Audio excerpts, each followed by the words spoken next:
जय श्री कृष्ण। दोस्तों, क्या आपने कभी सोचा है कि श्री कृष्ण ने राधा से विवाह क्यों नहीं किया? आखिर इस अमर प्रेम कथा के पीछे कौन सा दिव्य रहस्य छिपा हुआ है? प्रेम क्या है? सिर्फ एक एहसास या उससे कहीं ऊंचा कोई सत्य? जब ये प्रेम स्वयं भगवान श्री कृष्ण का हो, तब उसका स्वरूप कैसा होता है?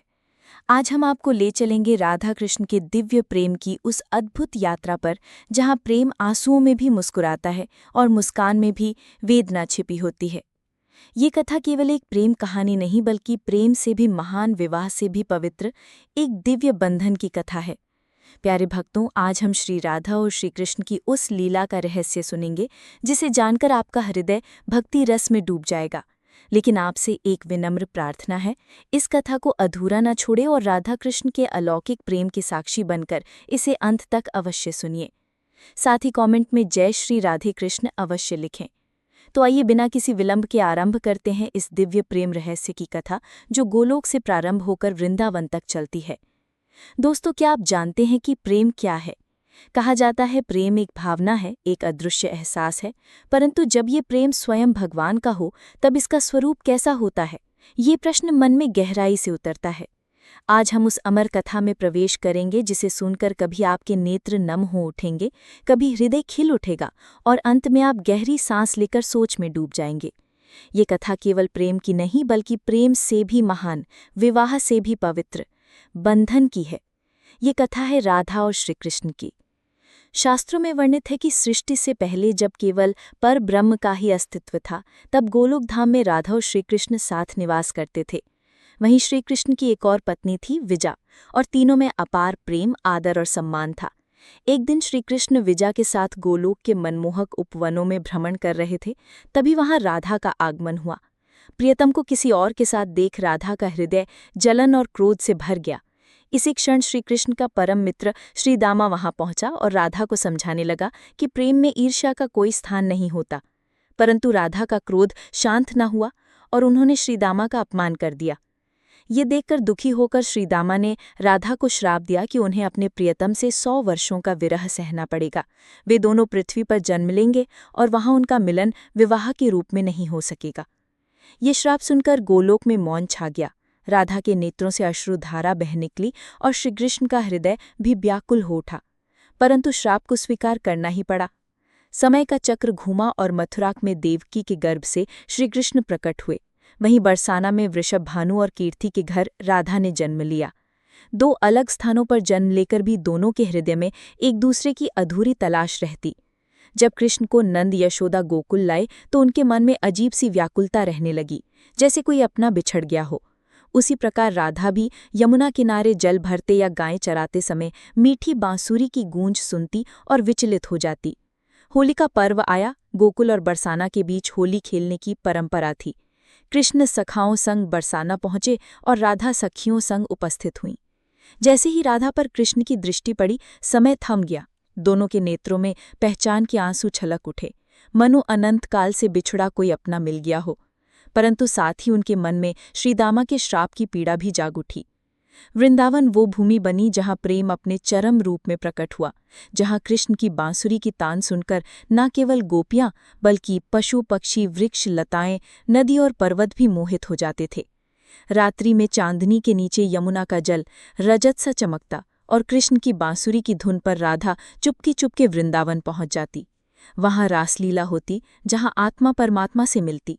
जब कृष्ण राधा एक दूसरे की आंखों में देखते, तो लगता पूरा ब्रह्मांड वहीं समा गया है। जब वे हंसते तो पुष्प भी मुस्कुरा उठते, और जब प्रेम से वार्तालाप करते तो मानो हवाएं भी थम जाती। परंतु प्रत्येक रास के अंत में राधा को लौटना पड़ता और विरह की वेदना और गहरी हो जाती। वृंदावन में सबको उनके प्रेम का ज्ञान हो चुका था। गोप, गोपियां, नंद, यशोदा, वृषभ भानु, कीर्ति सभी अवगत थे। तभी एक दिन नंद बाबा ने गंभीर होकर कृष्ण से कहा, बेटा, अब तुम्हारी आयु विवाह योग्य हो चुकी है, हमें तुम्हारे लिए उचित कन्या देखनी चाहिए। ये सुनकर कृष्ण ने कहा, पिताजी, मेरे लिए राधा के अलावा कोई नहीं। परंतु यशोदा मैया ने समझाया, कन्हैया, राधा का विवाह पहले ही आयान से तय हो चुका है, ये संभव नहीं। इसी प्रकार बरसाना में भी वृषभ भानु ने राधा को समझाया, बेटी, समाज के नियम हैं, तुम्हें उनका पालन करना होगा। राधा के नेत्रों से आंसू बहने के और उन्होंने कहा, पिताजी, कृष्ण मेरे प्राण हैं, वे मेरी आत्मा का हिस्सा हैं।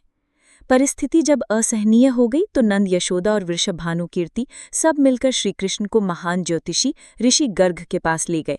ऋषि गर्ग ने अपनी दिव्य दृष्टि से सब कुछ देख लिया और गंभीर स्वर में कहा, ये कोई साधारण बालक नहीं, ये स्वयं नारायण का अवतार है। फिर ऋषि गर्ग ने राधा की ओर देखा और कहा, ये कोई साधारण बालिका नहीं, ये स्वयं लक्ष्मी का अवतार है।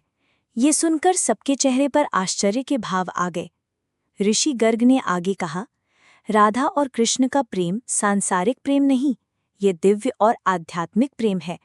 इनका मिलन विवाह के बंधन में नहीं, बल्कि आत्मा के स्तर पर हुआ है। नंद बाबा ने आश्चर्य से पूछा, तो क्या ये दोनों विवाह नहीं कर सकते? ऋषि गर्ग ने सिर झुकाकर उत्तर दिया, नहीं, इन्हें गोलोक में हुए एक श्राप का फल भुगतना है।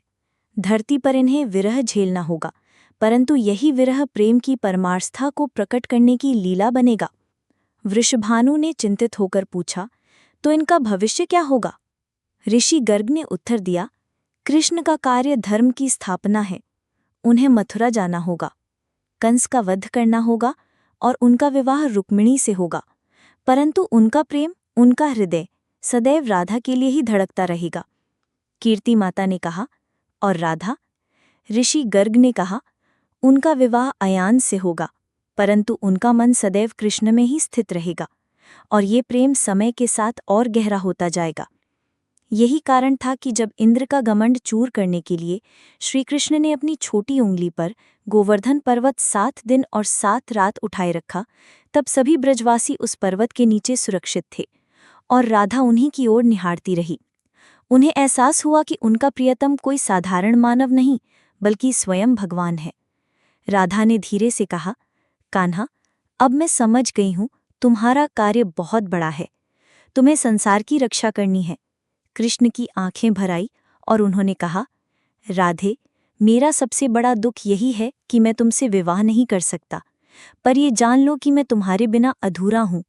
राधा के बिना कृष्ण का कोई अस्तित्व नहीं। राधा मुस्कुराई और बोली, कान्हा, प्रेम केवल विवाह में नहीं बंधता। हमारा प्रेम आत्मा का है, ये इससे कहीं महान है। परंतु वो दिन भी आ गया जिसका भय सबके मन में था। अक्रूर श्रीकृष्ण को मथुरा ले जाने आए। सारी ब्रजवासी रो रहे थे। नंद और यशोदा की आंखें आंसुओं से भरी थी, पर सबसे अधिक पीड़ा राधा को हो रही थी। कृष्ण ने राधा से अकेले मिलने की इच्छा जताई और यमुना किनारे उसी स्थान पर पहुंचे जहां वे पहली बार मिले थे। वहां खड़े होकर कृष्ण ने राधा से कहा, राधे, मैं जा रहा हूं, पता नहीं कब लौट पाऊंगा। राधा ने उनके हाथ अपने हाथों में लेकर कहा, कान्हा, जाना तो तुम्हारा धर्म है, पर एक वादा करो, तुम मुझे कभी नहीं भूलोगे। कृष्ण ने भर्राई स्वर में कहा, राधे, भला मैं तुम्हें कैसे भूल सकता हूँ? तुम मेरी सांसों में बसी हो, मेरी धड़कनों में हो। जब भी मैं बांसुरी बजाऊंगा, उसमें तुम्हारा ही नाम होगा। राधा के नेत्रों से अश्रुधारा बह रही थी और उन्होंने कहा, कान्हा, मैं भी जन जन तक तुम्हारा इंतजार करूंगी। कृष्ण ने उनके माथे पर प्रेम से चुंबन लिया और कहा, राधे, ये विदाई केवल शरीर की है, आत्मा तो सदा साथ रहेगी। रथ आ गया। अक्रूर प्रतीक्षा कर रहे थे। कृष्ण रथ पर बैठे, पीछे मुड़कर राधा को देखा। वो वहीं खड़ी हाथ हिला रही थी और रथ धीरे धीरे ब्रजभूमि से दूर होता चला गया। कृष्ण के नेत्र भी भीग गए, क्योंकि वे जानते थे कि ये अंतिम विदाई है। मथुरा पहुंचकर कृष्ण ने कंस का वध किया, उग्रसेन को गद्दी पर बैठाया, परंतु उनका हृदय सदैव राधा की याद में डूबा रहता। रात में जब अकेले होते तो बांसुरी बजाते और मन ही मन पुकारते, राधे, कहाँ हो तुम? क्या तुम भी मुझे याद करती हो? उधर बरसाना में राधा का विवाह अयान से हो चुका था, पर उनका मन कृष्ण में ही डूबा रहता। वे रात को आकाश की ओर देखकर कहती, कान्हा, तुम कहाँ हो? क्या तुम भी मुझे याद करते हो? और आंसुओं में भीगती रही। इसी बीच कृष्ण के पास विदर्भ की राजकुमारी रुक्मणी का पत्र आया, जिसमें लिखा था, हे कृष्ण, मैंने आपकी वीरता और करुणा के बारे में सुना है। मैं आपसे विवाह करना चाहती हूँ, पर मेरे भाई ने मेरा विवाह शिशुपाल से तय कर दिया है। कृपया मुझे बचाइए। पत्र पढ़ते ही कृष्ण को राधा की याद आई और उन्होंने मन ही मन कहा, राधे, अगर तुम होती तो क्या कहती? तभी उनके अंतःकरण में राधा की आवाज गूंजी, कान्हा, तुम्हारा धर्म है असहाय की रक्षा करना। रुक्मणी भी मेरी तरह प्रेम चाहती है, उसकी सहायता करो। कृष्ण ने रुक्मणी का हरण किया और उससे विवाह किया, परंतु विवाह के क्षणों में भी उनका मन राधा की यादों में डूबा रहा। रुक्मणी समझदार थी, उन्होंने कृष्ण के हृदय में राधा के लिए प्रेम को महसूस किया और एक दिन बोली, स्वामी, मैं जानती हूं कि आपका हृदय किसी और के लिए धड़कता है, मैं आपके प्रेम की प्रतिस्पर्धा नहीं करना चाहती। कृष्ण की आंखों से आंसू बह निकले और उन्होंने कहा, रुक्मणी, तुम महान हो। हाँ, मेरा हृदय राधा के लिए ही धड़कता है, पर तुम मेरे लिए सम्मान और स्नेह की पात्र हो। कालक्रम में कालियावन के आक्रमण के कारण कृष्ण को मथुरा छोड़कर द्वारिका जाना पड़ा, परंतु जहां भी वे रहे, उनका हृदय सदैव राधा के साथ ही बंधा रहा। द्वारिका पहुंचकर कृष्ण ने एक भव्य नगर बसाया। अनेक रानियां उनकी पत्नियां बनी। सत्यभामा, जाम्बंती और अन्य राजकुमारियां उनके जीवन में आई, परंतु महलों की वैभवशाली दीवारों, अनगिनत सेवकों और असीम संपदा के बीच भी कृष्ण का हृदय सदैव राधा की स्मृतियों में ही डूबा रहता था। रात्रि के निस्तब्ध क्षणों में जब सब सो जाते, तब वे समुद्र तट पर जाकर बांसुरी बजाते और भाव विभोर होकर कहते, राधे, यहाँ सब कुछ है, धन, वैभव, रानियां, लेकिन तुम्हारे बिना ये सब शून्य है। तुम्हारे बिना मैं अधूरा हूँ। द्वारिका की रानियां कृष्ण की इस वेदना को समझती थीं। वे जानती थीं कि कृष्ण का सच्चा और शाश्वत प्रेम केवल राधा से है, इसलिए कभी उन्होंने इसकी शिकायत नहीं की। समय बीता और जब कुरुक्षेत्र के रण क्षेत्र में अर्जुन ने शस्त्र रख दिए और युद्ध से विमुख होना चाहा, तब कृष्ण ने उसे धर्म का उपदेश देने का निश्चय किया। उस समय भी उनके मन में राधा की स्मृति थी। राधे, तुमने ही कहा था कि मेरा कार्य धर्म की स्थापना है, और आज वही क्षण उपस्थित है। तब उन्होंने गीता के रूप में सत्य का अमृत दिया। हे अर्जुन, कर्म करना तेरा अधिकार है, फल की चिंता मत कर। यही उनके अपने जीवन का भी सिद्धांत था। उन्होंने अपना कर्तव्य निभाया, भले ही उसके लिए उन्हें राधा से दूर रहना पड़ा। युद्ध के बीच एक रात जब वे एकांत में बैठे थे, तो लगा मानो राधा स्वयं आकर उनके पास बैठ गई हो। कान्हा, तुम्हारा ये कार्य धर्म के लिए है, मैं सदा तुम्हारे साथ हूँ।